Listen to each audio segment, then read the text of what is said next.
Hello, everyone, and welcome back to the Nature's Calls podcast. As always, I am your host, Nature Erdman, and let's fucking go, boys. Huge divisional win, second game of the season, national media, even if it was on YouTube, and I don't know how many people watched it. Seemed like a lot of people, everybody I talked to was watching it. Divisional game, basically an away game against the reigning AFC champs, and hold this fucking L, Kansas City. I could not be more pumped right now. I'm not going to lie, I did try recording this walking around because I couldn't bring myself to sit down, but I kept tripping up over my mic cord. So we're going to try and stay seated through the majority of this podcast. For those on my Spotify audience, if you guys are having audio go in and out, my apologies. It's because I'm too damn excited about this win.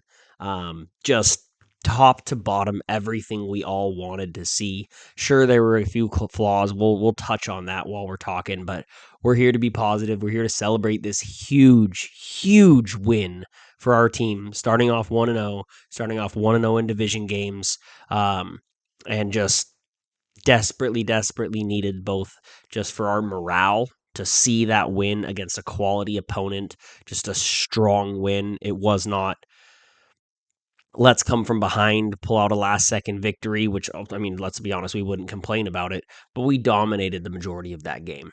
At no point did we trail. We start to finish, and most importantly, to finish, executed in that game. This is another one possession game technically, but man, it didn't look like much of one, and it looked like we could have kept marching down that field and scoring from the offensive side of things. And although it was a little bit shaky at times on defense, we absolutely got the job done. And I think again, Jesse Minter has continued to show how we continue to play above our talent level on defense. Please stay forever, Jesse Minter. But without further ado, let's go ahead and get into it. Welcome to Nature's Calls. Let's break down the win. So, man of the hour is obviously going to be Justin Herbert. I don't think anybody could really argue with that. A couple people had really excellent games, and we'll kind of touch on that. But Justin Herbert, with all the flack that he's been getting, just looked back to his normal self. No questions, no concerns. It's not like we have an all-star set of weapons out there, but we look very serviceable. 25 for 34, 318 yards and 3 touchdowns with 0 picks and 131.7 passer rating. On national TV, shined when the lights were the brightest. In that final drive where we really needed to put away the game, 8 for 8 and a game-winning 3rd and 14 rush where he read the pressure come inside from Chris Jones, got outside of the tackle. Pipkins let him get inside right away.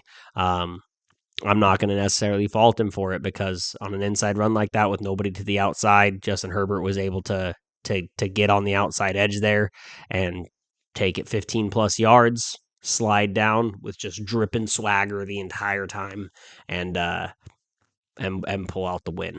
Just phenomenal to see as a Chargers fan, obviously, the win itself. But as someone who's active on Twitter, I mean, we all see the hate that happens, the bullshit that Ryan Clark has been spouting, and I don't want to give him much more of a platform, but we've all seen it, and we all know how frustrating it is as people who actually watch Justin Herbert play football. I will talk a little bit more about media perception, let's call it, at the end of this, but I want to really focus on the game. But yeah, Justin Herbert just looked to be back to his regular self. The offensive line allowed some pressure on him, but he was, for the most part, very cool under pressure. Get into that final drive, and he was quite literally perfect. And just his demeanor, like we've all seen it through the offseason, he seems to have a little bit more swagger this year. I don't know if it's the coaching staff or comfort in the offense or just how long he's been in the NFL now and knowing that he's that guy. But oh my goodness, if we play even close to this all year long, we are talking about a legitimate MVP candidate. That's all I really want to touch on Justin because there's so much to break down in here. And probably my biggest surprise of the game, like, was Justin the star? Yes. But who surprised me the most tonight? Greg Roman. By a large margin. Just an immaculate game.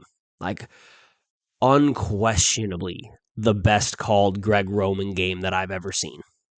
at least as the Chargers offensive coordinator. Now, I could dig back to some of the early Baltimore days where his schemes and concepts and the way he wanted to run the football really worked for the NFL. Now, the NFL has changed a lot since Greg Roman entered the league, 13 years ago, 13 seasons as an offensive coordinator. It's changed a lot. And our biggest gripes were always that he cannot adapt. And we saw a lot of it last year. We could not establish a run game. We leaned on Justin Herbert tremendously, but the play calling didn't put Justin Herbert in a position to succeed. That was not the case tonight. Not even close. Receivers getting spread all over the field and not just into the same freaking spot like we saw over and over again last year.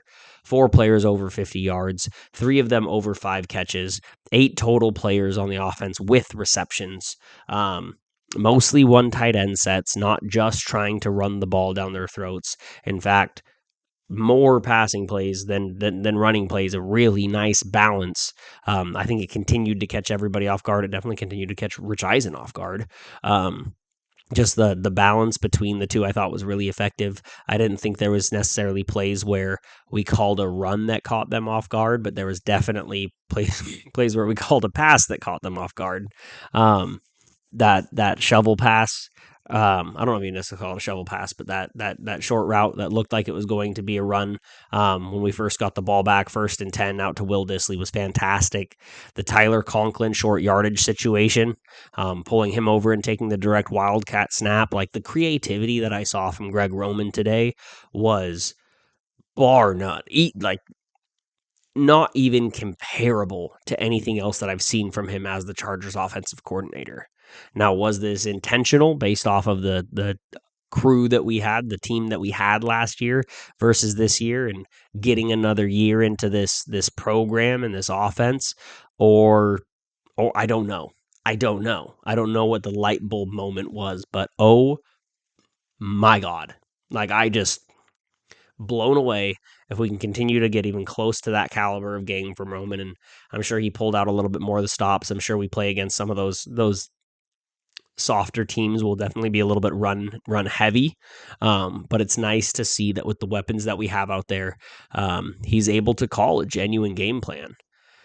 If anyone had any concerns about Ladd and Keenan being on the field and finding a way to use them, Greg Roman sure as heck put a silence to that tonight, because he used those guys beautifully. Keenan played a lot more outside. Ladd played a little more inside than I thought. I thought we'd see that a little bit more switched, but just fantastic football from the offensive side. Speaking of Keenan Allen, he's back. My boy is back. There's a couple Keenan jerseys I have, and I had to wear this one because this was my discount going out of business. He's no longer on the team jersey buy. And at no point did I think that Keenan Allen wouldn't come back to the Chargers. Maybe a little bit about 4 months ago, but outside of that, this is our boy. He's a Charger. He should retire a Charger. We all knew this. He's home, and he made a statement out there tonight. He still has it. He got a 10th of his receiving yards versus last year tonight, and we know he's going to continue to be involved in this offense. 3rd and Keenan is back. 3 straight catches were just absolutely clutch plays. Just huge conversions that we needed to keep the drive moving, and the touchdown. You can tell the comfortability and safety that Justin Herbert feels having him out there, not taking anything away from Ladd, but we needed someone else that he felt faith in.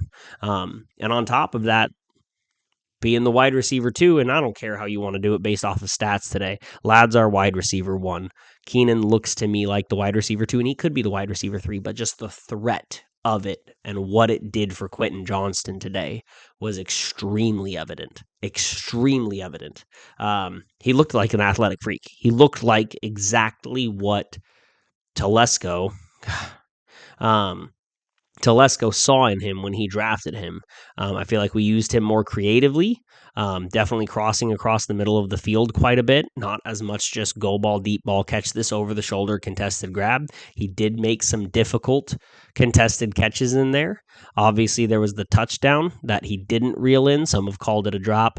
It did hit him in the hand, but that second arm was hooked. I don't fault him for not catching that ball. I get that it hit him in the hand, but let's not get carried away here. Quentin Johnston had a phenomenal game. He looked excellent out there, and most importantly, he looked like he also had his swagger back, which has been my biggest concern for Q this entire time. No matter how much you try and insulate yourself, you hear that outside perception, and y'all, and I've had my criticisms, but y'all say some nasty stuff, some terrible, terrible things about Quentin Johnston. So happy to see him out there balling out again. We're going to have to shorten up this video. My camera's yelling at me that it's going to die here soon. So let's try and crank this out. We'll keep this a shorter video tonight, even though I'm so excited. I can probably talk to you guys for a little over an hour straight, but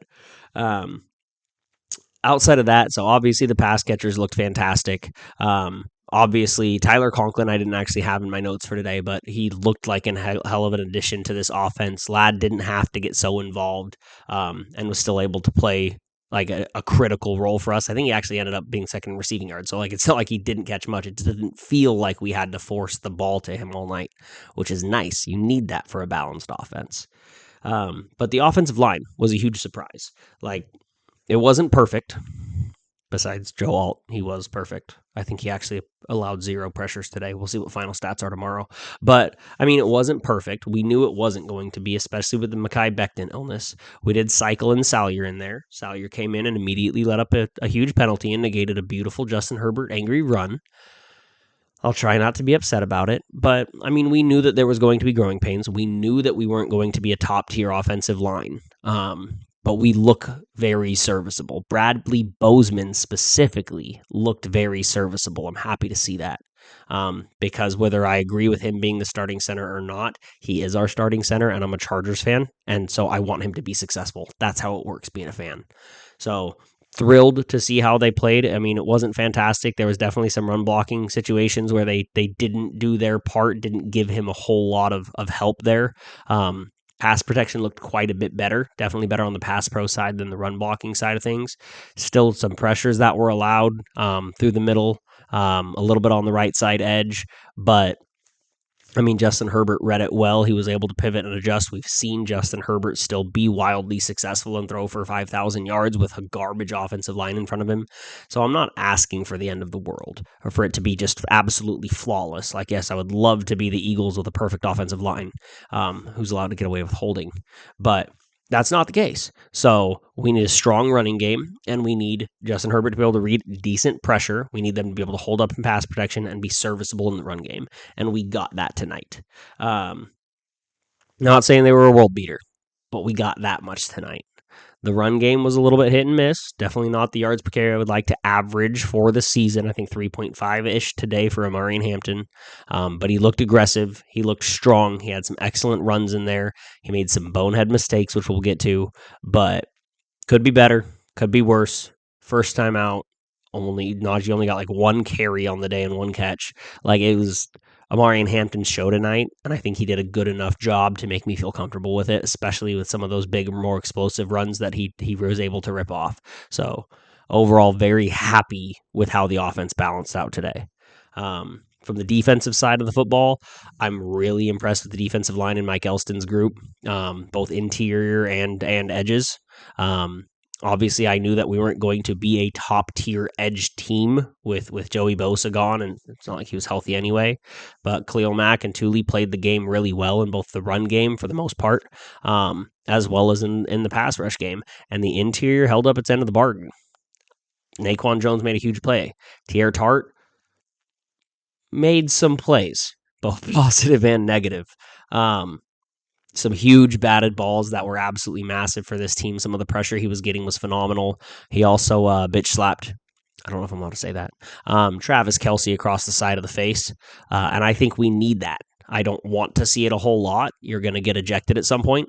But I want to see the swagger and the intensity and being out there. We've been a softer team in the league for many years, and it's nice to see that on the defensive side of the football, us coming with that intensity out there.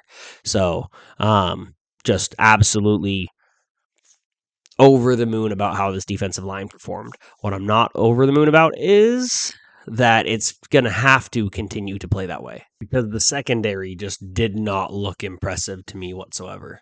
Cam Hart clearly is not quite the same player that he was last year before the injuries and concussions settled in. We saw it all through camp, and now we're seeing it again. So in game, obviously it's not ideal. I mean, we didn't play absolutely horribly on the back end. Really disappointed by some of the safety reads, specifically on that long fourth down, just busted coverage. But guys were getting beat left and right out there for openings, whether Mahomes was either able to hit them or not. So I've said all offseason, like we don't have the secondary strength to hold up for the defensive line. I would have really liked to see us invest more into the secondary in free agency to just really shore that up a little bit, not only give us depth, but give us a little bit more high end talent as well. I'm not saying we need to go out there and sign a top cornerback in the NFL, but even someone like Russell Douglas would have really shored up that secondary quite a bit to me because I was worried that we weren't going to get enough pass rush juice. Now, obviously, we were getting some decent pass rush juice. We don't know for sure how good this Chiefs offensive line is with some of the rebuilding that they've done on it. Obviously, there's some stellar pieces on the interior and some question marks on the edges. We were able to still get pressure from both inside and outside. So I'm glad to see that by all means. But I just can't expect them to play at this level every week, especially if attrition hits whatsoever. So I do still worry about the cornerback side of things and the secondary side of things and how they played. Now, one person who's kind of between that defensive line and secondary, who I'm not worried about at all, is Daiyan Henley. Because, oh boy. Correct me if I'm wrong. Correct me if you guys watched a different game than I did. But this looks like all pro season loading level for Daiyan Henley. Like, whew, he was all over the field tonight. Even plays that got called back, that run stop that got called back with the penalty on the Chiefs. So, but either way, dude, he was flying around the field tonight. As sure of a tackler as you can find.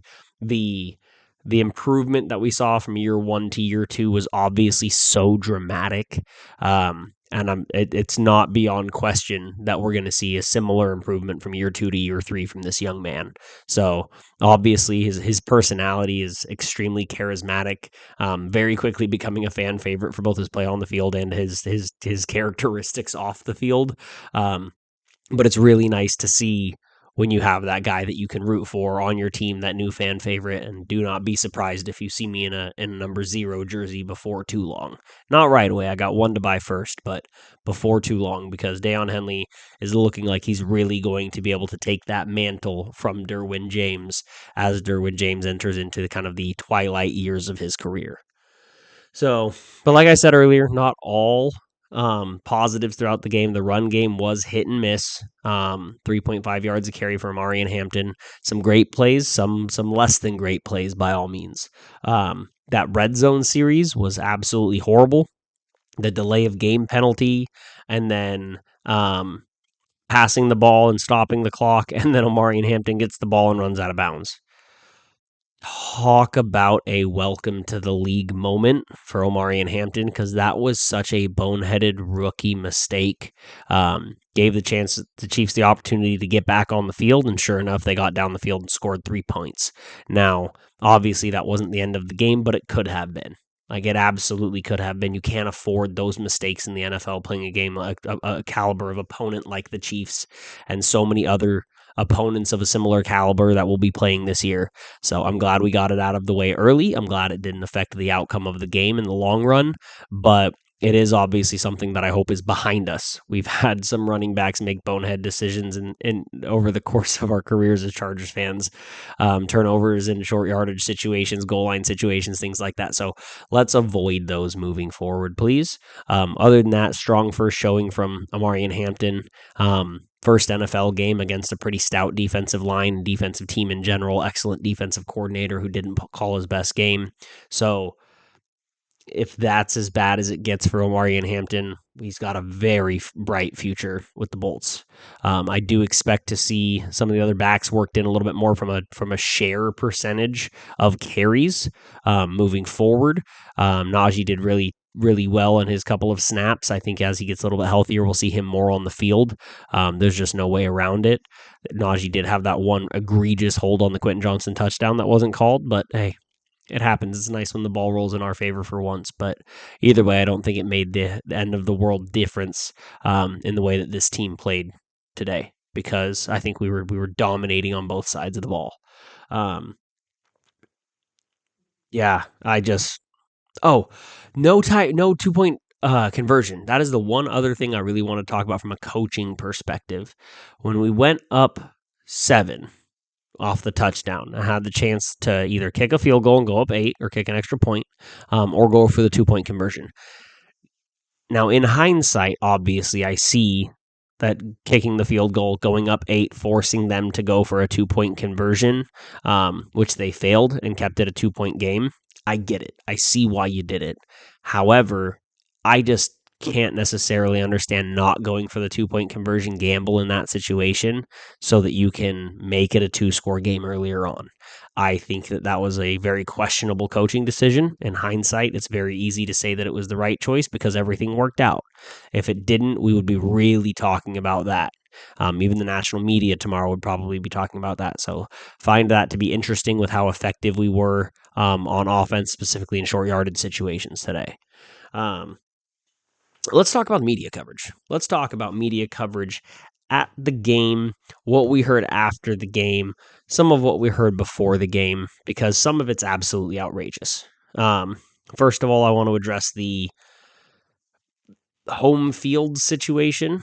Now, I was disgruntled like most of you at the Chiefs Chargers end zones. This is a home game for the Chargers. Treat it like a home game. Don't have the NFL shield in the logo with equal partisans as far as how the end zones look. Like, there's very little benefit that you get whatsoever about being international for one of your home games. You're effectively losing a home game, and we'll touch on that more in a moment.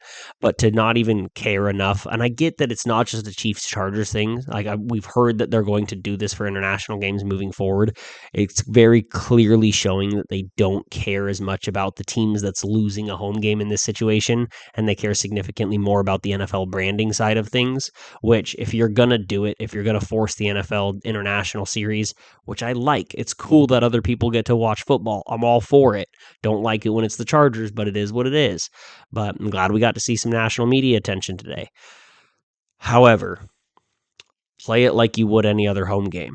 Make it equal. Little things like that. I don't even know if they matter to the players, but it just seems outrageous to me to, at this point, you're completely stripping away a home game, especially in this situation. If you have a huge market, well-loved team like the Cowboys, they still have a huge market for some reason or another. The Eagles, obviously, with them being in contention for the last few years. The Chiefs, obviously. The Bills, the Ravens.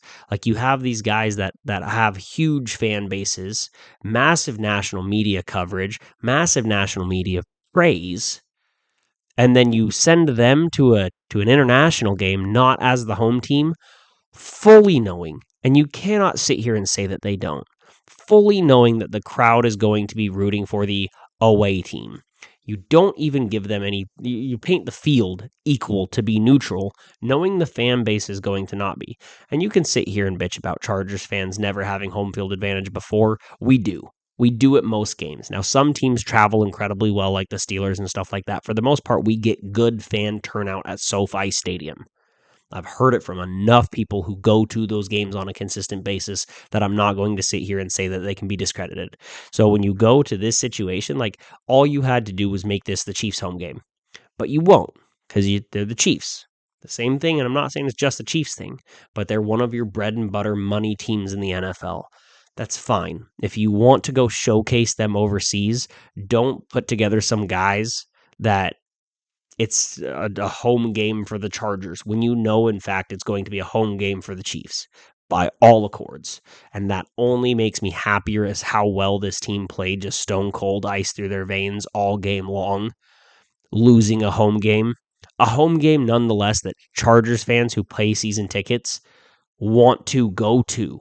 And you just took it away from them, put it in an international game, painted both sides of the field equal parties, and basically had every single person in that stadium rooting for the Chiefs. Loud, Great attendance, by the way, Brazil. Great job. You guys showed up. You guys showed out. I'm not going to get mad at you for who you root for, but I will get mad at the NFL for the way that they're conducting their business and their complete lack of care towards the smaller market teams. It's just a cash grab. I'm not going to dive into the NFL red zone stuff like that. We've done this enough. We know what ESPN and Disney and everybody wants to do. We know what the NFL wants to do. But at some point, draw a line because this is getting a little bit ridiculous. It's just annoying. Now, from the actual game perspective, Rich Eisen was horrible. I love Rich Eisen. Don't get me wrong. I really, truly do. I think he's a great talking head media person, all things considered. But oh my God, in play-by-play was he bad. He was all over the place. Didn't let Kurt Warner say a word for most of the time. We'll get to him in a minute. But just the name pronunciation. Like Conklin had that long play. I think that one actually also got called back on penalty. But Conklin had that first long catch of the game for himself, and he calls him Will Disley. And then Kurt Warner interrupts, or whoever else was there. I think it was Kurt. Interrupts and mentions, oh yeah, Tyler Conklin on that play, and then calls him Will Disley like 3 more times. Got like 5 other name wrongs, mispronounced Sao Paulo. I don't even know how to say it. But if I was trained and being paid millions of dollars to go out there and talk, or hundreds of thousands of dollars, I don't know what his paycheck is, but come on. I would be prepared to say the names of the players correctly and give accurate factual statements on who's out on the field and who's performing and the name of the city that I'm in. Like I would do. Like it was rough. It was rough. Kurt Warner also sitting here at the end of the game, like on Justin Herbert's 3rd down and 14 game-winning rush, his reaction was, and don't get me wrong, he overcorrected a little bit, but his recommendation was, I wouldn't be surprised to just see him give up on the drive here, right outside of field goal range, don't get me wrong, give up on the drive here and just run the ball so that they can get it down to the 2-minute warning and punt it. Have you ever watched an NFL game that had Patrick Mahomes in it at all? Have you ever seen him get the opportunity with a minute left in the game, let alone 2 full minutes? I don't care if there's no timeout. 2 minutes is a long time. Look what he did in the freaking end of the first half. You think we're going to give that man the ball with a touchdown to win the game? Like, it's just, it was asinine. I don't understand how these people fall into these situations. Now, Kurt Warner, obviously a brilliant football mind, but clearly not from the coaching side, because oh my God. And I get he did kind of overcorrect. Like, if you are going to pass it, look for your first read. What you can't do is take a sack and lose field position, get outside, take the slide, which he did. He got the first down and took the slide. But the way that he started that off with, let's run the ball down, give up on the play, get it to the 2-minute warning, and punt it back to Mahomes down up 5. Like, touchdown to win. Let's give the ball back to Mahomes with a full 2 minutes left. Are you joking? It was embarrassing. And then you get off as soon as the show ends. You've got Kay Adams and Cam Newton having their little talk. Kay Adams really pissing me off. You should be a Chargers person more often, even though you've been fantastic for us. But when you talk about other teams in a positive light, it pisses me off. That's just a personal thing. But Cam Newton, and during this conversation with Kay Adams, did something that absolutely pissed me off. And his reaction was, looks her dead in the face, kind of scoffs at what she's saying about the Chargers winning this game, and says, do you truly believe that the Chargers won this game, or do you think that the Chiefs lost this game? Now, obviously, if the Chiefs lose, the Chargers win. I'm not even going to get into all that, but he's playing it the same way. Like, we've watched Chargers teams drop the ball and make huge mistakes and have drops at the end of the game and turnovers at the end of the game and fumbles at the end of the game and ridiculous coaching decisions and penalties that allow them to continue drives and get down the field and score. That is losing the game instead of the other team winning the game. Like, I see where they're coming from that point. Like, if you're right outside of field goal range and you commit 2 hefty penalties, or you're on defense and you allow 2 hefty penalties, puts them into easy field goal range and they kick it because you're only up 1 to win, that's losing the game. That didn't happen. That's not how this game flowed. Not even close. In fact, the one drive at the start of the game where the Chiefs began with the ball because we won the toss and deferred it to them, that one drive where the Chiefs went down and could not score 3 and out, we get the ball, we go down and score. That one drive was the only drive in the entire game where the Chiefs were not down at least 7 points. The entire game. Every other time the Chiefs got the ball, they were down at least a touchdown. And you want to talk about the Chargers didn't win the game, the Chiefs just blew it? How? We dominated that game from start to finish. And let's look at other statistics. So first downs, we got them edged out 22-18. 22-18 Chargers, most first downs. Third down efficiency, we had 54% efficiency on third down. Chiefs had 36%. Now the Chiefs obviously did a great job on fourth down today. So did we. Only tried one down, fourth down conversion. 100% for both of us. Call it a wash. Now yards, 394 versus 347. Chargers. Looks like we dominated on that side of the ball as well. Yards per play, 6.4 versus 6.0. Almost an identical amount of plays, but we average more yards per play. Maintain drives longer. Rushing, we lost in this department by 8 rushing yards. There's a stat. There's one that the Chiefs did better than us today was 8 yards of rushing. Congratulations. And last but not least, time of possession, which is obviously a huge indicator for how the game flowed. 32 minutes and 44 seconds for the Chargers, 27 minutes and 16 seconds for the Chiefs. We dominated in every facet of the football game for the most part. Justin Herbert played better than Patrick Mahomes. Patrick Mahomes had hurt weapons and the Rashee Rice suspension. Welcome to Justin Herbert's life. Their offensive line arguably played better than ours. In certain situations, they committed stupid penalties. Their secondary played better than ours for the most part. We just capitalized because we had the better quarterback today. You cannot argue that. Like, it's just an asinine argument, and I hate that it's just turn around, protect the Chiefs, talk about Mahomes, find anything to do besides give Justin Herbert his flowers. And I know it sounds stupid to be so defensive of a grown man, but come the fuck on, guys. What are we even talking about here? Let's be realistic. The Chargers absolutely won that game. They outcoached them for the most part. They outplayed them at the quarterback position. They had a better game plan. They executed their game plan better. Honestly, the offensive coordinator was better today for the Chargers. Like, defensive coordinator arguably was, considering the talent on the football field. It's just ridiculous. It's absolutely ridiculous. Yeah. Could not be more annoyed. And the only other thing I'm going to touch on, because I'm done talking about the media coverage and Ryan Clark and his stupid comments today to then turn around and praise Justin Herbert all live feed.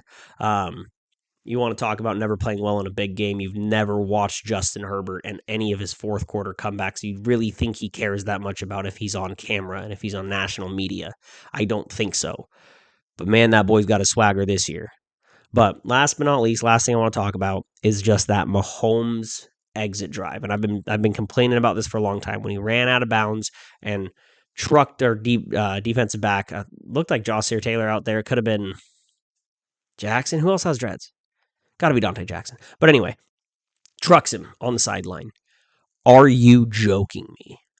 How many times has Mahomes done this garbage? And I've complained about it, and other people have complained about it, where he goes to the sideline and then toe taps his way for an extra 3-4 yards because he knows that nobody can touch him on the sideline without it being an automatic 15-yard penalty. He knows how to pull those flags. He's done it countless times. He's actually a genius at it.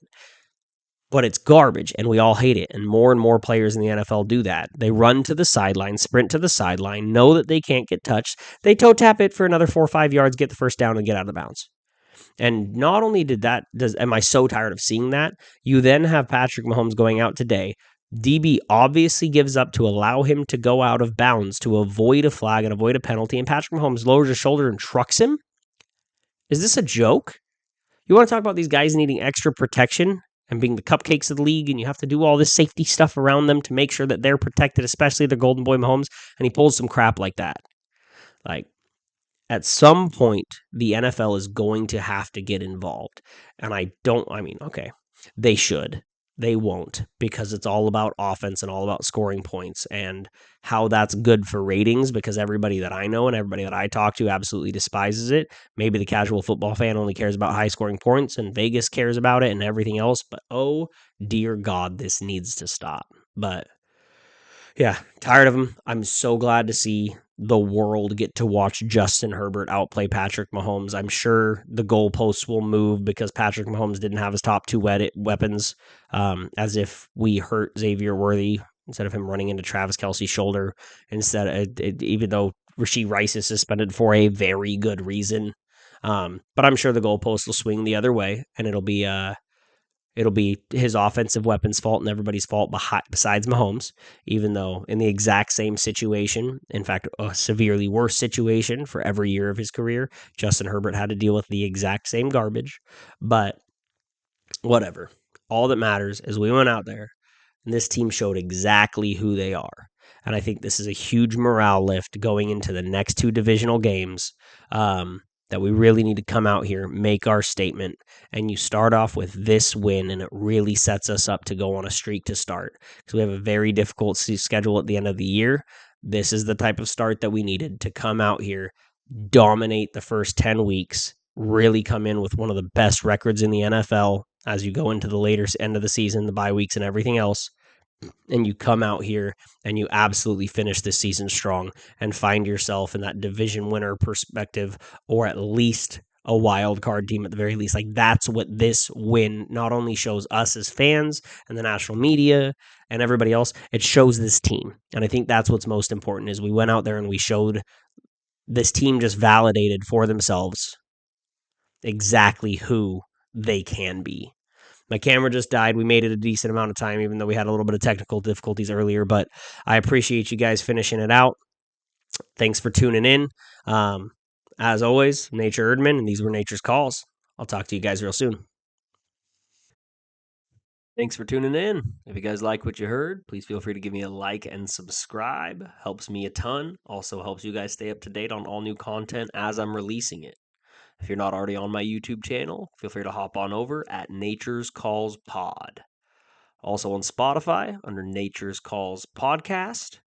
Or if you like to consume your content just by scrolling, go ahead and give me a follow on Twitter at Erdman Chargers. Thanks for tuning in, guys. Talk to you real soon.